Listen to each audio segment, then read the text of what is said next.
Good morning, students. So today we're gonna study about Unit 2 solutions of Class 12 Chemistry. In this video, we'll study about the different types of solutions that forms in the nature. So let's get started with its definition first of all. A solution is the homogeneous mixture. मतलब जो एक solution होता है वो क्या है, एक homogeneous mixture है जो कि same component से बना होता है, चाहे वो दो हो सकते हैं या दो से ज़्यादा of two or more substances whose composition can be varied within the certain limits. मतलब जिसकी composition जो है जिससे वो बना हुआ है वो एक certain limits के अंदर हम वेरी करके बता सकते हैं कि वो कितने component से बना हुआ है, दो या दो से ज़्यादा. सो कंपोनेंट्स ऑफ बाइनरी सोल्यूशन, ऐसे बहुत सारे सोल्यूशंस होते हैं. बाइनरी वो सोल्यूशन होता है जिसमें टू कंपोनेंट्स प्रेजेंट होते हैं, टर्नरी जिसमें तीन, क्वाटरनरी जिसमें चार. सो हम इसमें बेसिकली स्टडी करेंगे कि बाइनरी सोल्यूशन के कौन कौन से कंपोनेंट्स प्रेजेंट होते हैं.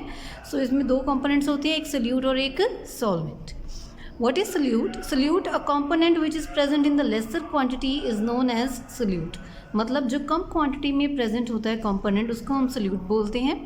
और solvent which is present in the largest quantity, मतलब जो ज़्यादा अमाउंट में प्रेजेंट होता है that is known as solvent. Solvent कोई भी हो सकता है, that is water, carbon tetrachloride, मतलब anything that can be any solution also.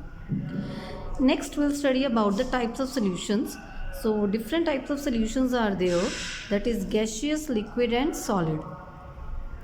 For this you have to read table number 1 from your book of the Modern's ABC Plus of Chemistry. आप उसमें से read कर सकते हो. अलग अलग तरह के गैसियस सॉल्यूशंस पाए जाते हैं, जैसे कि गैस इन गैस होते हैं, लिक्विड इन गैस या solid in gas. Likewise for the liquid, gas in liquid solution होता है, liquid in liquid and solid in liquid. Similarly for the solid one. दो तरह के और सॉल्यूशंस पाए जाते हैं इनके अलावा, that is aqueous solutions and non aqueous solutions. जो एक्वस सॉल्यूशंस होते हैं उनमें जो सॉल्वेंट होता है वो वाटर लेते हैं हम सिर्फ. Only water is taken as a solvent in case of the aqueous solutions. और नॉन एक्वस सॉल्यूशंस वो होते हैं जिसमें हम वाटर के अलावा कोई भी और सॉल्वेंट ले सकते हैं. For example benzene, carbon tetrachloride etcetera. मतलब पानी की जगह इनमें से कोई भी केमिकल हम यूज़ कर सकते हैं as a solvent to form a solution. Next will study about the methods for expressing the concentration of solutions. अलग अलग मेथड्स होते हैं किसी भी सोल्यूशन की कंसंट्रेशन को एक्सप्रेस करने के लिए. सो इसमें यहाँ पे मैंने 7 मेथड्स बताए हुए हैं जो आपके बुक में भी गिवन है. सो फर्स्ट मेथड है मास परसेंटेज और वॉल्यूम परसेंटेज. मतलब हम मास या वॉल्यूम की परसेंटेज निकाल के एक पर्टिकुलर सोल्यूशन में ए या बी कंपोनेंट्स जितने भी प्रेजेंट हैं उनकी वैल्यू पता कर सकते हैं. नेक्स्ट है पार्ट्स पर मिलियन, दैट इज़ ppm. बस इसमें पार्ट्स कितने, मतलब एक सोल्यूशन में कितने पार्ट्स एक पर्टिकुलर सोल्यूट या सॉल्वेंट के पाए जाते हैं वो हम कैलकुलेट कर सकते हैं. Next is molarity, molality, mole fraction, normality and formality. So will discuss about this one by one in this video.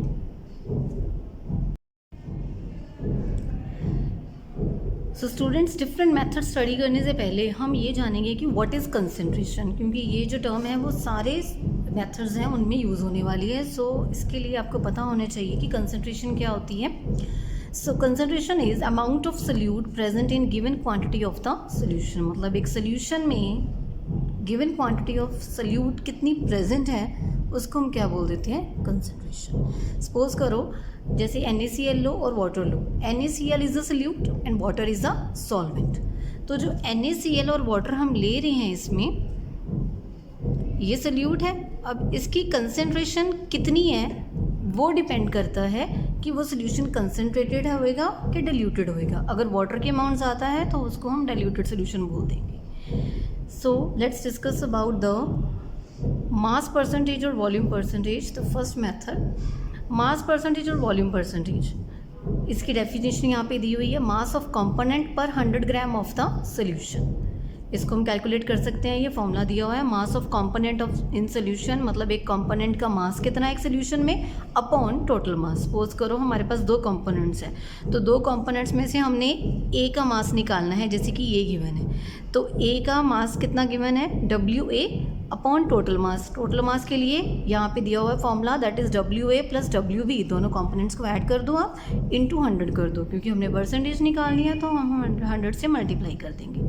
तो यहाँ ऐसे हम इस फॉर्मूले से मास परसेंटेज निकाल सकते हैं। इसको हम ऐसे भी एक्सप्रेस कर सकते हैं, W/W, W is the weight, so ऊपर भी वेट है नीचे भी वेट गिवन है, सो W/W ये एक्सप्रेशन है इसका, जिसकी यूनिट्स में हम इसको एक्सप्रेस करते हैं। Next is the volume percentage of A. ऐसे ही जैसे हमने मास परसेंटेज निकाला है अभी, वैसे ही हम वॉल्यूम परसेंटेज भी निकाल सकते हैं ए कंपोनेंट की। सेम बिल्कुल ही वॉल्यूम लगा दो बस वेट की जगह, यहाँ पे वॉल्यूम ऑफ ए अपॉन दोनों का टोटल वॉल्यूम इंटू 100। तो इसको हम एक्सप्रेस करेंगे V/V से। Similarly mass by volume percentage, अब हमने मास परसेंटेज भी नहीं सीख ली है और वॉल्यूम परसेंटेज भी, तब जब दोनों को यूज़ करना होएगा तो उसके लिए हम क्या यूज़ करेंगे, mass by volume percentage method. तो इसमें होता क्या है कि जो सोल्यूट का मास है, जितने सोल्यूशन ml सोल्यूशन में हमने उसको डिज़ोल्व करा है, 100 ml में करा है डिज़ोल्व, तो उससे हम उसको क्या निकाल सकते हैं, mass by volume percentage.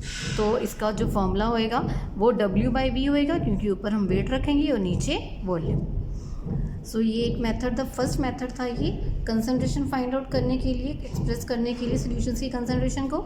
Next method is parts पर मिलियन, दैट इज़ PPM। थोड़ा सा ही डिफरेंस है इसमें, पहले वाले मेथड में और इसमें, अदरवाइज ये सेम होता है बिल्कुल। The parts of a component per million parts of the solution, मतलब एक सोल्यूशन में एक कंपोनेंट के कितने पार्ट्स प्रेजेंट हैं, कितने पर मिलियन पार्ट्स प्रेजेंट हैं, उसको हम क्या बोलते हैं, पार्ट्स पर मिलियन PPM। सपोज करो अगेन दो कंपोनेंट है हमारे पास, ए का हमने निकालना है, तो इसके लिए सेम फॉर्मूला यूज़ करेंगे, mass of component A upon total mass of solution. बस इसमें इतना फ़र्क है कि उसमें हम 100 से मल्टीप्लाई करते थे, इसमें हम 10⁶ से मल्टीप्लाई करेंगे। बाकी पूरा मेथड बिल्कुल फर्स्ट मेथड जैसे सेम होता है। तो फॉर एग्जांपल अगर जैसे कि एटमॉस्फेरिक पोल्यूशन होता है सिटीज़ में due to harmful gases, generally इसको हम PPM एक्सप्रेस करते हैं। पोल्यूशन की रेंज कितनी है एक सिटी में, कितनी गैसेस वहाँ पे हार्मफुल प्रोड्यूस होती हैं, तो हम PPM के फॉर्म में उसको एक्सप्रेस करते हैं।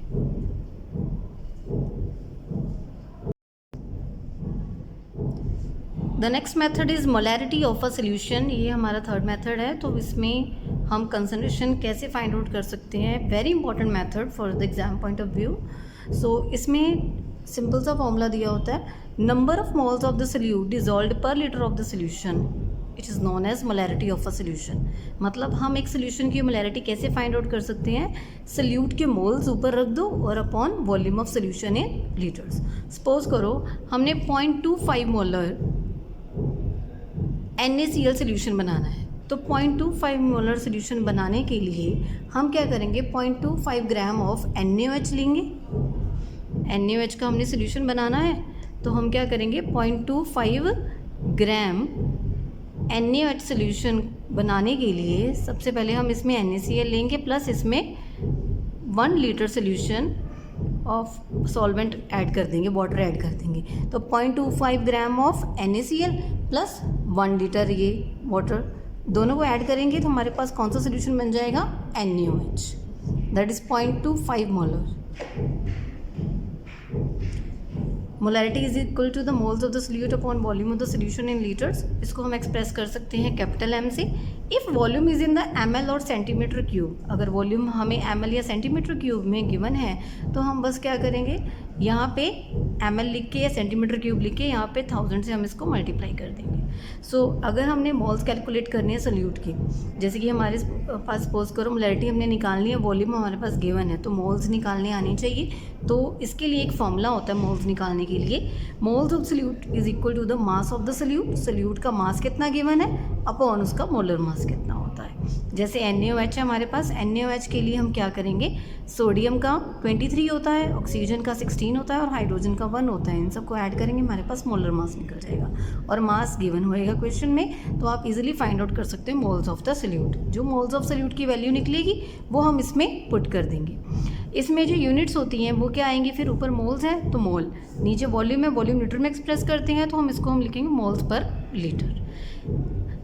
वैसे तो ये मेथड बहुत ही ज़्यादा इफेक्टफुल है, लेकिन इसमें एक डिसएडवांटेज भी होता है कि ये जो मेथड है इसमें जो मोल की वैल्यूज़ निकलती हैं इट चेंजेस विद टेम्परेचर। क्यों? क्योंकि एक्सपेंशन या कंट्रैक्शन हो जाती है लिक्विड की टेम्परेचर के साथ। मतलब जो लिक्विड होता है जब भी हम टेम्परेचर बढ़ाते हैं या कम करते हैं तो उससे वो या तो एक्सपैंड हो जाता है या फिर कंट्रैक्ट हो जाता है, कम हो जाता है। तो ये इसका एक डिसएडवांटेज होता है as compare to the other methods. Next method is molality of a solution. Molality of solution में क्या होता है, it is same as the above one, बस उसमें हम volume of solution in litres लेते हैं, इसमें आ जाता है mass of solvent in kilogram. So it can be defined as moles of solute dissolve per 1000 gram of the solution. अगर 1000 ग्राम में गिवन है तो अगेन हम 1000 से क्या करेंगे, उसको मल्टीप्लाई कर देंगे। देन उसके बाद मोलैलिटी जो है इसको हम स्मॉल m से डिनोट करते हैं। मोलैलिटी को कैपिटल M से करा था, इसको हम स्मॉल m से डिनोट करेंगे। इसका फॉर्मूला ऐसे भी लिख सकते हैं हम, small m is equal to W upon molar mass of the solute into weight given. So it into 1000 multiply कर दोगे उसके साथ। यूनिट्स क्या आएंगी इसकी, ऊपर मोल्स गिवन है तो मोल्स आ गया, नीचे क्या है मास किलोग्राम में गिवन है तो पर किलोग्राम, मोल्स पर किलोग्राम, उसका था मोल्स पर लीटर। बस ये डिफरेंस होता है इन दोनों में। देन उसमें हमने पढ़ा था कि it changes with temperature, temperature के साथ ये चेंज हो जाता है क्योंकि उसमें जो लिक्विड होता है वो एक्सपैंड या कॉन्ट्रैक्ट करने लग जाता है, लेकिन इसकी ये स्पेशलिटी है कि ये टेम्परेचर के साथ चेंज नहीं होता। So here comes a very important question जो हम आगे डिस्कस करेंगे कि मोलैलिटी और मोलैलिटी में किसको प्रेफर किया जाता है और क्यों प्रेफर किया जाता है। Now the next method is mole fraction. This is the fifth method. Mole fraction, इसकी डेफिनेशन है ratio of number of moles of one component to the total number of moles present in the solution. मतलब कि अगर हमने, जैसे कि मैंने बताया था कि दो कंपोनेंट्स लेते हैं ए या बी, अगर हमने एक कंपोनेंट का मोल फ्रैक्शन निकालना है उसको हम डिनोट करते हैं एक्स के साथ, स्मॉल एक्स के साथ। स्मॉल एक्स लिख लिया, उसके साथ लिख दिया कैपिटल ए। तो ए कंपोनेंट का हमने मोल फ्रैक्शन निकालना है तो उसके लिए फॉर्मूला क्या होता है, number of moles A component की जो गिवन है अपॉन दोनों का टोटल। ऐसे ही हम बी कंपोनेंट के लिए भी निकाल सकते हैं। ए जो है वो हम सल्यूट के लिए यूज़ करते हैं और बी को सॉल्वेंट के लिए यूज़ करते हैं, तो इसका मेथड बिल्कुल सेम है, बस ऊपर बी आ जाएगा, N B upon N A plus N B. अगर हम इसको थोड़ा सा और सॉल्व करें तो हम इसको ऐसे लिख सकते हैं, जैसे कि दोनों मोल फ्रैक्शंस को ऐड अप कर दो, X A plus X B is equal to दोनों की जो वैल्यूज़ थी उन दोनों को ऐड अप कर दो, N A upon N A plus N B plus N B upon N A plus N B. Add कर दिया, इसकी यूनिट ऐड अप करने के बाद हमेशा यूनिटी के इक्वल होती है, दैट इज इक्वल टू 1। तो हम इसको ऐसे लिख सकते हैं, जैसे कि हमने ऊपर फॉर्मूला करा है X A plus X B is equal to 1।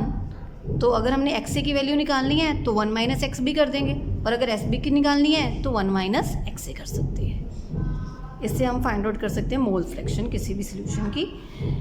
अब टेम्परेचर का इफेक्ट इस पर है कि नहीं है वो देखते हैं। Mole fraction is independent of temperature and is unitless. एक तो इसकी कोई यूनिट नहीं होती क्योंकि हमने इसमें मोल फ्रैक्शन निकाली है, तो दोनों कैंसिल आउट हो जाते हैं, तो कोई यूनिट नहीं निकलती है इसकी। दूसरा, ये टेम्परेचर पे डिपेंड नहीं करता, it is independent of temperature. अभी मैंने आपको बताया था कि मोलैलिटी और मोलैलिटी में डिफरेंस होता है टेम्परेचर के रिगार्डिंग, तो उसके लिए एक बहुत इंपॉर्टेंट क्वेश्चन एग्जाम्स में पूछा जाता है, why molality is considered better. Molality जो है वो टेम्परेचर पे डिपेंड नहीं करती, चेंज नहीं होती, उसके लिए हमने बताया था अभी। तो हम उसको क्यों प्रेफर करते हैं, कंसंट्रेशन को एक्सप्रेस करने के लिए as compare to the molarity के कंपैरिजन में। सो इसका रीज़न यहाँ पे गिवन है, because the molarity changes with temperature.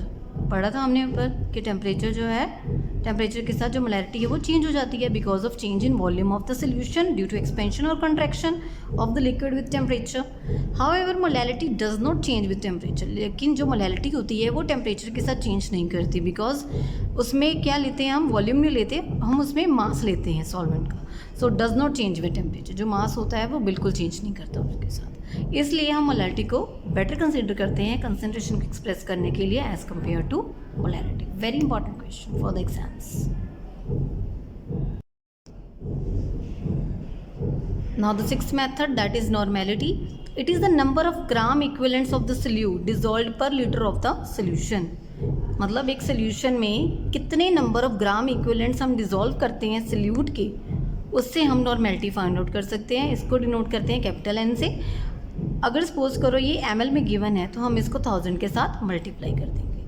Units क्या होती हैं इसकी, जैसे कि हमने अभी बताया कि number of gram equivalents of the solute है पर लीटर ऑफ द सोल्यूशन ना, तो ग्राम इक्विवेलेंट्स को ऐसे लिख दिया, पर लीटर लिख दिया साथ में, तो इससे हम यूनिट्स इसकी एक्सप्रेस कर सकते हैं। सपोज करो अगर हमने इसको कैलकुलेट करना है तो ग्राम इक्विवेलेंट्स ऑफ सोल्यूट हम कैसे फाइंड आउट करते हैं, मास ऑफ सल्यूट जो भी गिवन होगा क्वेश्चन में ऊपर रख दो, उसके बाद अपॉन इसका इक्विवेलेंट मास आप फाइंड आउट कर सकते हो।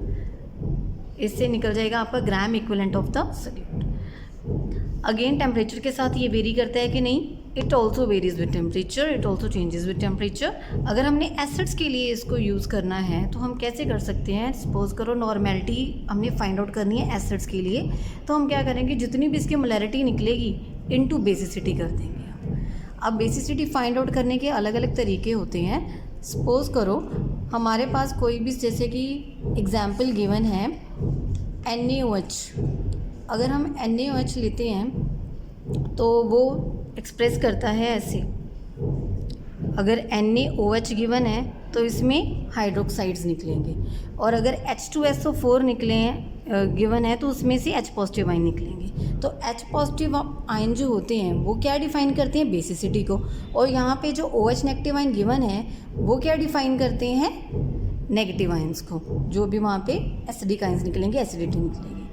अगर सपोज करो H2SO4 गिवन है तो हम यहाँ पे बेसिसिटी कितनी लिखेंगे, 2 into molarity of the solution. Next अगर हमें एसिडिटी फाइंड आउट करनी है तो NaOH है, तो इसमें कितने OH ग्रुप प्रेजेंट है, 1, तो हम इसमें क्या करेंगे 1 इंटू मोलैरिटी। तो ऐसे हम फाइंड आउट कर सकते हैं।